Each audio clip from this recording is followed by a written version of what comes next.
Mr. Hepburn, keep nodding. I'm going to take that really well right now. If you think that this justifies your behavior one iota, this is why you're going to stay in jail. Welcome to Rebel Chaser. My name is Gail, and this clip comes from Judge Stacia Buchanan at Michigan's 54th District Court. They're here to have a preliminary exam for a domestic violence defendant. The only problem is the guy has violated several orders. One, he cut off his tether. The second thing, he went on the run for about 7 months. When they finally caught up with him and arrested him, that was in September. So he's been in jail less than 2 months. And he's called at least 105 times. He's called the victim at least 105 times. And the defense attorney seems to think it's all the fault of the victim. She blames the victim for it all. Let me know what you guys think of this. On the record in State of Michigan versus Stephen Hepburn, 2300348FY. Yes, good afternoon, Your Honor. Assistant Prosecuting Attorney Adam Pfeiffer on behalf of the people. Good afternoon, Your Honor. I'm everyone here, attorney for Mr. Hepburn. Are you Stephen Hepburn? Yes, ma'am. All right, feel free to roll closer to the table so that you can correspond with your lawyer during the hearing. Today's the date for a preliminary exam, and it's my understanding the parties wish to proceed to a hearing. That's Preliminary correct. matters. I would seek to put the offer on the record. Go ahead. In this case, the defense charged with unlawful imprisonment, 15-year felony, assault with strangulation, 10-year felony, and misdemeanor, domestic violence, 1-year misdemeanor. And I've also made the defense aware, the last time we were here, that I intend to add the felony of interfering with a crime report by committing a crime or threatening to kill or injure, which is a discretionary consecutive 10-year felony. Further, I am seeking to add tampering electronic monitoring device today, which is a 2-year felony. The offer that was given to Mr. Hepburn was to plead guilty to the added tampering electronic monitoring device, a 2-year felony, and the misdemeanor domestic violence second offense with an agreement to a cap, a Kilgore County cap, that being there's no possibility of prison. I didn't believe with that offer that the possibility existed in regards to guidelines, but I always try to provide peace of mind for the defendants. It is my understanding he does not wish to accept that offer. And as a result, people are prepared to proceed to the examination today. Okay. Ms. Wanji, you acknowledge that was the offer? Yes, Your Honor. Just 1 minute, please. Sure. My client is going to waive his preliminary exam, and I would like to inquire from him. Okay. Well, I can give you the document and you can decide if you want to sign that, and then we'll do the colloquy on the record. Okay. Thank you, Your Honor.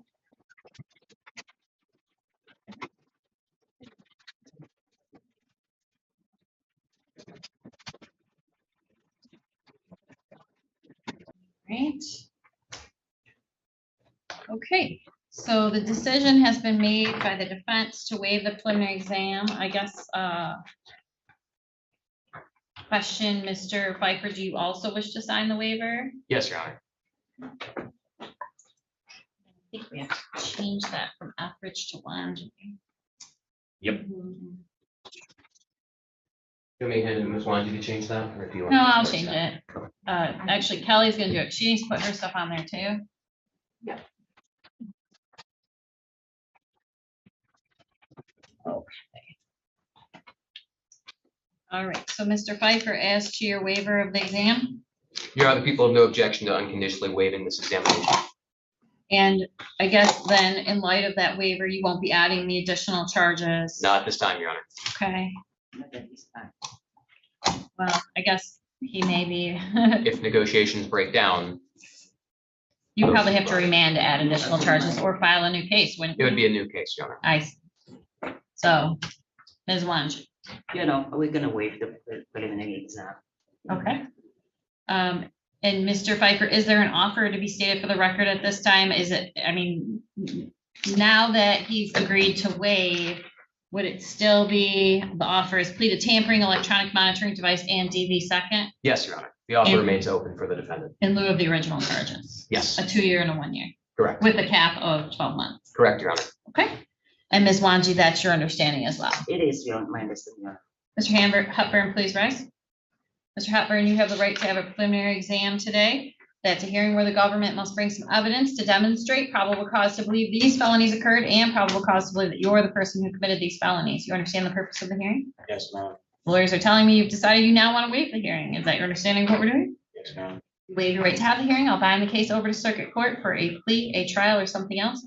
All of that would occur without any evidence or testimony being taken here in the district court. You understand that? Yes, ma'am. Your decision on this will be final. Once I bind this case over, you can't change your mind and ask to hold this hearing in this case in the future. You understand your decision will be final? Yes, ma'am. Did anyone make any promises or threats to you to get you to waive your examination? No, ma'am. Knowing what we've talked about today, do you want to waive your examination? Yes, ma'am. Find the preliminary exam has been knowingly and voluntarily waived. This case will be bound over to circuit court on the charges in the complaint. Circuit court arraignment will be scheduled for November 1st. That date will automatically be waived by administrative order of the circuit court unless Ms. Wanji wants Mr. Hepburn arraigned again. No, Your Honor, thank you. Looks like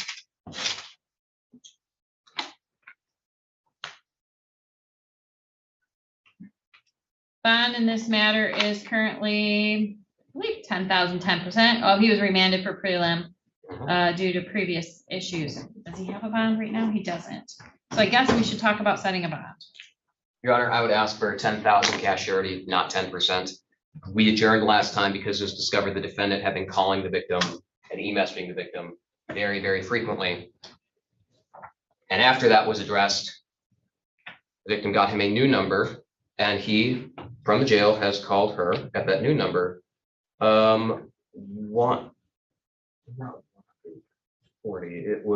105 times as recently as 10:55 p.m. last night. Because of this, Your Honor, I believe a 10,000 bond is appropriate. I don't believe he's earned a 10% based on his actions. I ask that his phone privileges be revoked while this case continues. If need be, I have the jail call ready to play. I even have an officer. We need to lay foundation, but I can play it as an officer of the court. But it continues.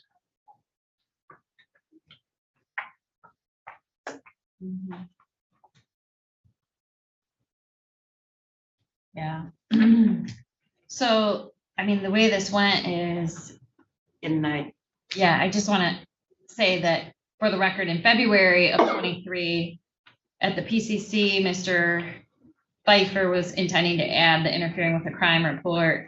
And then Mr. Hepburn removed his tether and he wasn't seen again until September. And now the allegation is he can't follow court orders in jail. Go ahead, Ms. Lund. Thank you, Your Honor. You know, the bond is set, the objectives of the bond is to secure my client appearance in court. And I know that he did disappear for some time, and he was the guest of another county, I think Wayne County, where he was arrested. He's done with what he needs to be doing there. And they made him available to come here in court. My client is willing to, we discussed the necessity of coming to court when requested to do so.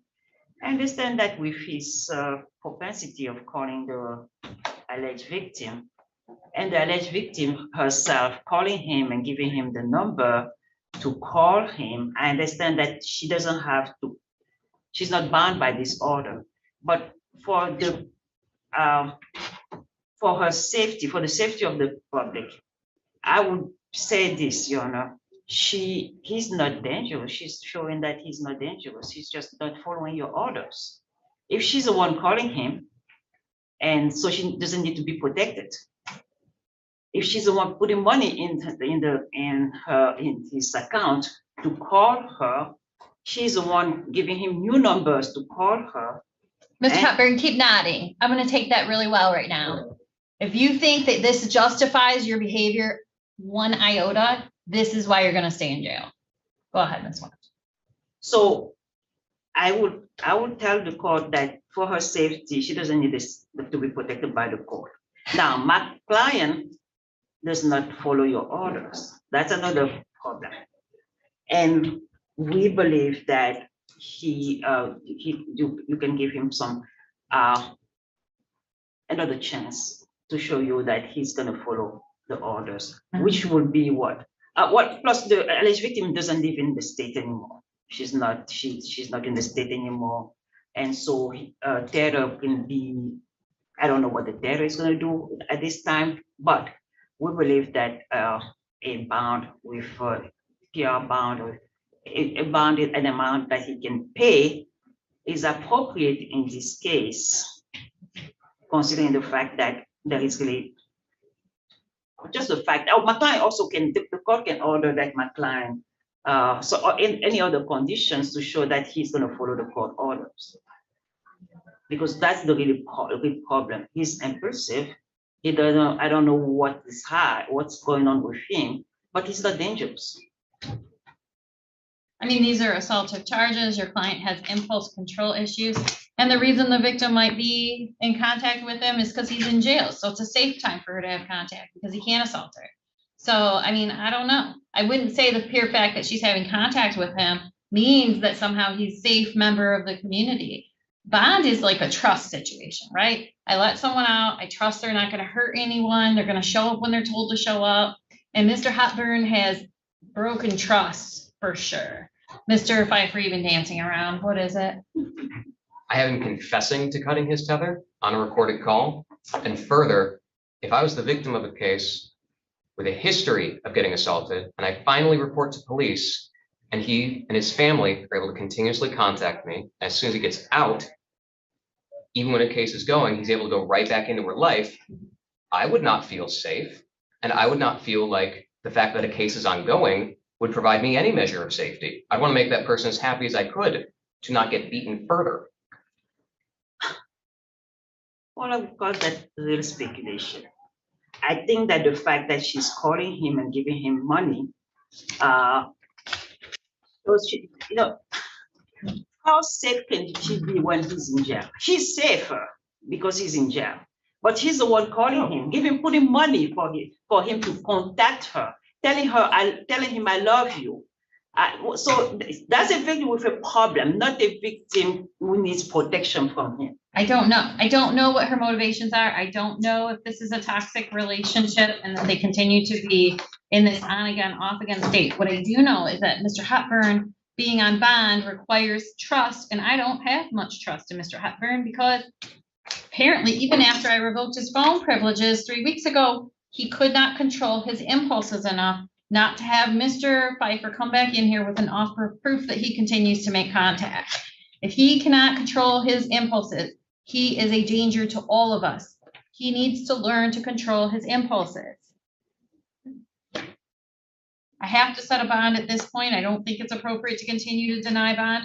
Bond will be set at $25,000 cash surety with all the conditions. The do not leave the state, do not commit crimes, show up for court, report to pretrial services within 48 hours of your release, within the first business day after release. No firearms, no dangerous weapons, no assaultive behavior, no alcohol, marijuana, illegal drugs, no contact with Casey James, not to be within 2,000 feet of where she lives, works, or goes to school.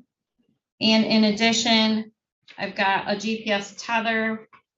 I don't know what zone to establish because I don't know the victim's whereabouts, so I'm going to have to leave that to you to provide the information to JSG. Then I think we should do the language as exclusion zone if possible. I think that's the language that works best for them.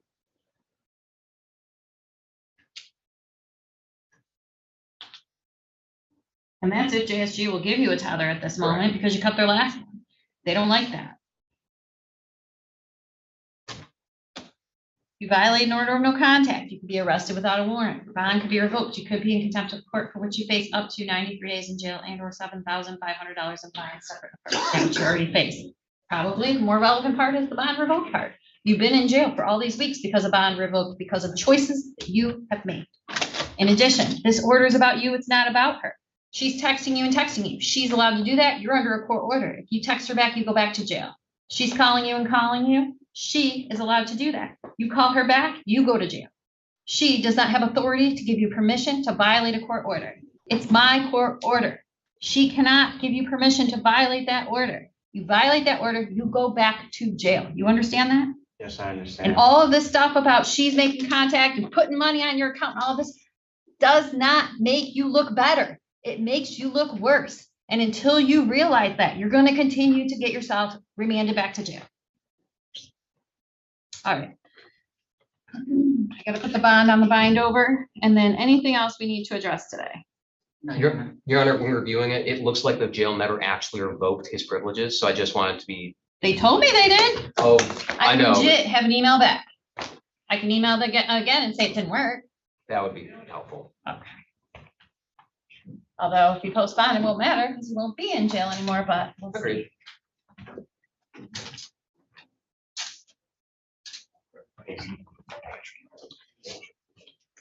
Thank you, Your Honor. Thank you.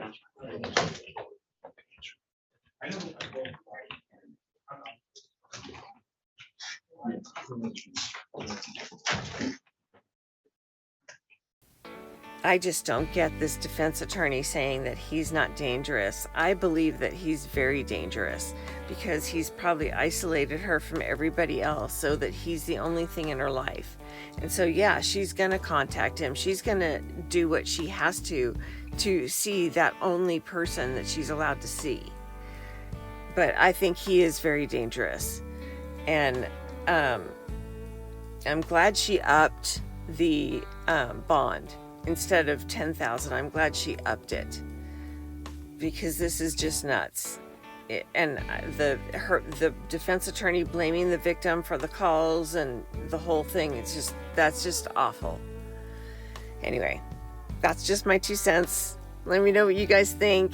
Thank you all so very much for watching, and I'll see you next time.